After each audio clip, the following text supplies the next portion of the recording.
was 13 years old, and he had been in the hospital for a couple months and been sick for quite a while, and we weren't able to even go see him because back then you couldn't go up to the hospital room like they let you do now, and so it was out at Howard Community, and we stood down in the yard and we looked up at the room he was in on the second or third floor, and we would wave to him through the window. That's all we could do. I think there was maybe once, maybe twice that we were able to, in all those months, that we were able to go up and see him in the hospital. And so that really made it hard for us kids to, because of that. But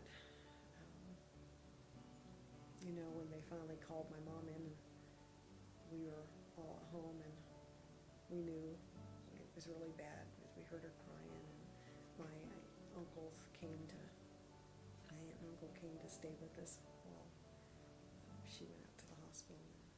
And then it was,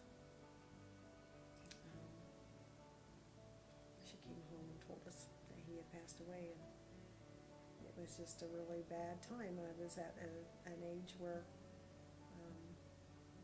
I really needed my dad. He was a wonderful dad, and he was a disciplinarian, but he was a great dad, and he was a lot of fun to be with. And we just really, really missed him. I had this picture of Jesus. He was my daddy. The Lord was my dad, and I would crawl up in his lap, and he would put his arms around me and be my daddy. So the name for the Lord, one of the names for the Lord is Abba, Father, and that's how I felt toward him, because Abba means daddy, I think. And that's what I always did when I needed something and needed to go to my daddy for advice or for wisdom. I would see myself crawling up in his lap and putting his arms around me and giving me that wisdom and guidance I needed.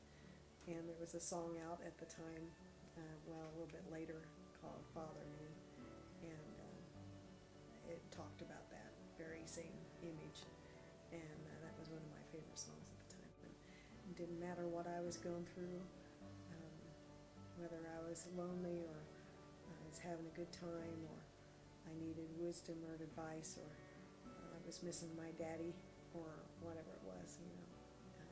I could always do that, and I felt like he was always there for me. So it was real tangible to me, the Lord's presence during those times. And I just really thank the Lord for being there for me throughout those years, and he still is and never has stopped being that Abba Father to me. Do you recall the emotions you felt, or how did you feel the compassion of the Lord? How did you know? Well, I missed my dad, and I could do that with my dad when I was growing up, and so I missed that with him, and I needed to know that somebody was loving me like my dad loved me. So that's what I did when I needed those times when I really needed him. I felt that love and that compassion of the Lord that daddy has for his daughter. And that's why I say it was tangible, because I really felt like he was my daddy. And he's very, very real and present.